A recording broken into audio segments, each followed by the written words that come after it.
Hello friends, आपने black holes का नाम तो सुना ही होगा। ब्लैक होल्स ब्रह्मांड के वो दानव हैं जो रास्ते में आने वाले किसी भी चीज को अपने अंदर निगल जाते हैं। यहाँ तक कि प्रकाश भी उससे नहीं बच सकता। ये ब्लैक होल्स तारे के मरने से बनते हैं। जब कोई तारा मरता है तब उसी में से जन्म लेता है एक ब्लैक होल। जब ये ब्लैक होल्स बनते हैं तब इसका आकार तो छोटा होता है, लेकिन द्रव्यमान सूर्य से हजारों गुना ज्यादा, जिससे उनका गुरुत्वाकर्षण बल बहुत ज्यादा होता है और यही कारण है कि प्रकाश भी उससे नहीं बच सकता। लेकिन सवाल ये है कि प्रकाश ही क्यों? हम हर बार ये क्यों कहते हैं कि प्रकाश भी नहीं निकल सकता? तो इसकी वजह ये है कि हमारे ब्रह्मांड में प्रकाश की गति सबसे ज्यादा है और किसी भी कण की गति जितनी ज्यादा होगी वो उतना ही गुरुत्वाकर्षण बल से बच पाएगा। लेकिन यहाँ लाइट की इतनी ज्यादा गति होने के बावजूद भी वो ब्लैक होल से नहीं बच सकता, जो बताता है कि ब्लैक होल्स का गुरुत्वाकर्षण बल कितना शक्तिशाली है। तो चलिए अब विस्तार से जानते हैं कि असल में ब्लैक होल्स क्या है। पर उससे पहले एक नजर उसके हिस्ट्री पर भी दे देते हैं। तो साल 1950 में अल्बर्ट आइंस्टीन ने ब्लैक होल्स का जिक्र उनकी theory general theory of relativity द्वारा किया था। उन्होंने बताया कि हमारे ब्रह्मांड में पावरफुल ग्रेविटी के कारण प्रकाश भी मुड़ नहीं सकता। इसके बाद कार्ल श्वार्ज़शिल्ड नाम के वैज्ञानिक ने इस बात को आगे बढ़ाया और कहा, एक बिंदु जिसका घनत्व अनंत हो, ऐसी चीजों का अस्तित्व ब्रह्मांड में होना चाहिए। और यहाँ पर उन्होंने ब्लैक होल्स के केंद्र सिंगुलैरिटी का जिक्र किया था।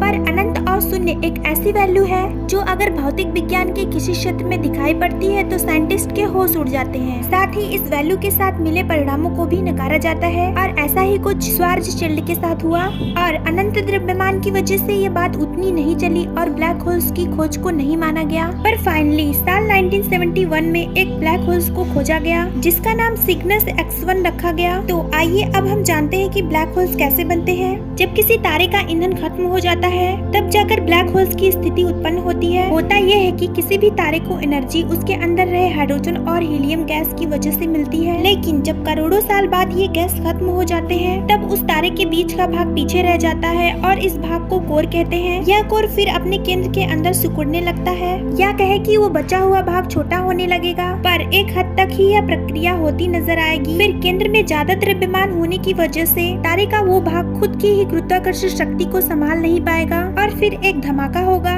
और उसी में से जन्म लेगा एक ब्लैक होल।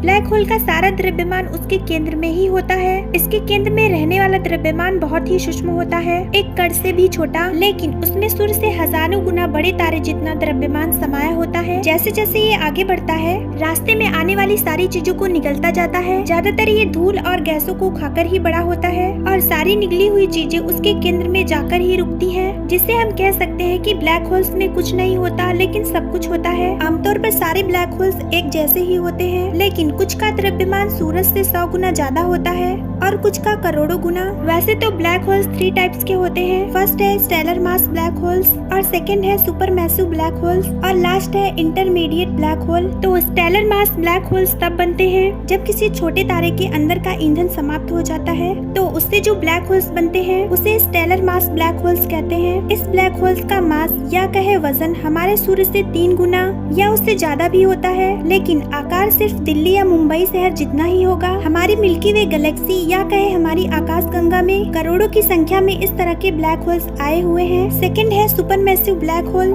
इस ब्लैक होल का द्रव्यमान सूर्य से अरबों गुना ज्यादा होता है, जबकि इसका आकार हमारे सूर्य जितना ही होता है। इतने भारी होने की वजह से ही इसे सुपरमैसिव ब्लैक होल नाम दिया गया। यह ब्लैक होल्स आसानी से हमारे सौरमंडल को खत्म कर सकती है अगर वो सूर्य की जगह हो तो, लेकिन डरने वाली कोई बात नहीं है। यह केवल गैलेक्सी के केंद्र में ही पाई जाती है, यानी कि कोई ऐसा तारा जिसका द्रव्यमान और आकार सूर्य से कहीं ज्यादा हो, यहाँ तक कि अरबों गुना ज्यादा, उसी में से बनता है ये ब्लैक होल। पर यही एक वजह नहीं है इसके जन्म की। जब कोई स्टेलर मास ब्लैक होल एक दूसरे से टकराते हैं तब वो सब एक हो जाते हैं और जन्म देते हैं सुपरमैसिव ब्लैक होल को। एक वजह यह भी है कि जब अंतरिक्ष में कई बड़े बादल टकराते हैं तब उनका मास बहुत ज्यादा हो जाता है और वो अपने अंदर सिकुड़ने लगते हैं। फिर इसमें से जन्म लेता है एक विशाल ब्लैक होल। चौथी संभावना यह है कि तारों के कई समूह एक साथ आते हैं और आपस में मिल जाते हैं, जिसके परिणाम स्वरूप जन्म होता है एक सुपरमैसिव ब्लैक होल का। तो आई होप कि आप सुपरमैसिव ब्लैक होल्स को समझ गए होंगे। तो अब बात करते हैं इंटरमीडिएट ब्लैक होल की। तो क्या हमारे ब्रह्मांड में सिर्फ छोटे और विशाल ब्लैक होल्स ही पाए जाते हैं? यह सवाल साइंटिस्ट के लिए भी पहेली बना हुआ था कि क्यों हमें कोई मीडियम आकार का ब्लैक होल्स नहीं मिला। क्या इस तरह के ब्लैक होल्स का अस्तित्व है? तो जवाब है हाँ। अभी कुछ समय पहले ही अभ्यास के दौरान इस तरह के ब्लैक होल्स की खोज हुई है, जिसका मास हमारे सूर्य से कुछ हजारों गुना ही ज्यादा है। साल 2018 के रिसर्च के मुताबिक कुछ गैलेक्सी से एक्सरे किरणों को डिटेक्ट किया गया है, जो ब्लैक होल की घटना से ही निकलते हैं। इस रिसर्च के अकॉर्डिंग इस ब्लैक होल का मास 36,000 से 3,16,000 सूर्य जितना हो सकता है। यानी कि इंटरमीडिएट ब्लैक होल्स उन तारों से बनते हैं जो सूर्य से हजारों गुना बड़े हैं, लेकिन इतने भी विशाल नहीं होते हैं कि उसमें से सुपरमैसिव ब्लैक होल्स बन सके। तो यहाँ हमने जाना कि ब्लैक होल्स के कितने टाइप्स होते हैं। अब बारी है ये जानने की कि ब्लैक होल्स की शक्ति कहाँ तक होती है और उसके केंद्र में आखिर क्या होता है।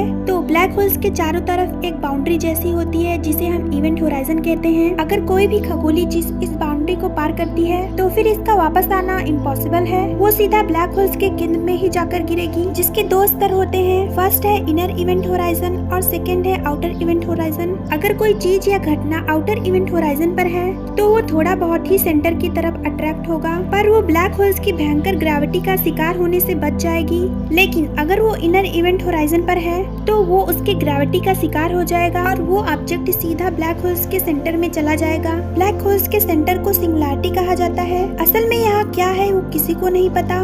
कुछ थियरी की माने तो यह सिर्फ एक सूक्ष्म बिंदु ही है जिसमें अनंत द्रव्यमान समाया हुआ है, या कह सकते हैं कि इसकी डेंसिटी अनंत होती है। ब्लैक होल्स में जो ग्रेविटी उत्पन्न होती है वो यहीं से होती है और ब्लैक होल्स में गिरने वाली चीज सिकुड़कर यहीं पर आकर जमा हो जाती है। यहाँ पर समय और स्थान यानी कि स्पेस टाइम दोनों एक हो जाते हैं। ऐसा होने से ब्रह्मांड की कई सीमाएं टूटती हैं, जिसके बारे में हम आगे बात करेंगे। तो आज के लिए इतना ही। आई होप कि ये इन्फॉर्मेशन आपको अच्छी लगी होगी। वीडियो पसंद आया तो नीचे कमेंट बॉक्स में कमेंट करके हमें बताएं और चैनल को लाइक और सब्सक्राइब करना ना भूलें। मिलते हैं नेक्स्ट वीडियो में।